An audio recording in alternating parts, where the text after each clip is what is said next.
Do you know that deep inside one of Ghana's oldest castle, there lies a pit, a stone basin, stained so deeply red that locals once believed it was filled with human blood? And the mystery behind it has haunted Cape Coast Castle for centuries. Today, we uncover what really happened inside the blood pond. A Cape Coast castle sits peacefully on the shores of Ghana, waves rolling gently against its walls. But behind its white exterior lies some of the darkest history in the world, the center of West Africa's slave trade. And among the dungeons, tunnels, and torture rooms, one strange feature stands out more than any other: a basin carved into the floor, circular, smooth, and stained an eerie, permanent red. Locals have called it many names: the blood pond, the sacrifice pit, the bowl of death. But what was it really used for? To understand the mystery, we have to step back into the 1600s, when the castle was controlled by the British and heavily fortified to hold enslaved Africans waiting to be shipped across the Atlantic. Historians agree on one thing: Cape Coast Castle was a place of unimaginable suffering. The dungeons below were overcrowded, dark, and filled with disease. Prisoners chained together often died before ever reaching the ships. Guards punished rebellion brutally, and many who resisted were killed publicly to terrify others still inside the dungeons. And this is where the legend of the Blood Pond begins. Early European travelers who passed through the castle wrote about a red basin used during executions.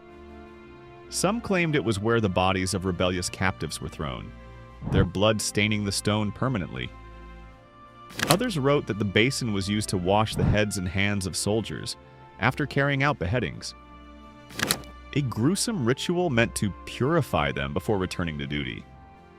But the most disturbing story comes from survivors who escaped the slave trade. They spoke of guards using the pond as a warning, placing injured or dying prisoners beside it, and telling the others that resistance would end with their blood filling that same basin.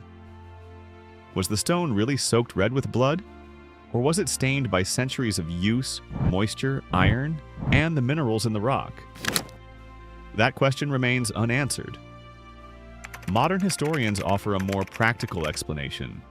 The basin may have originally been used for collecting rainwater or for mixing mortar during the castle's construction, or even as a bathing basin for guards. But even the experts can't deny what the enslaved people witnessed inside those walls: torture, punishment, executions, and yes, bloodshed. Whether the pond was originally built for violence or not, violence is what people remembered it for. Its nickname didn't come from stone masons. It came from the trauma of thousands who passed through the castle's gates and never returned home. Today, visitors to Cape Coast Castle still pause when they reach the basin. No matter the explanations, the sight of it is chilling. Some guides say the stone still carries a faint reddish tint. Some say you can feel a heaviness around it, the residue of suffering that refuses to fade. Others insist the stories are exaggerated.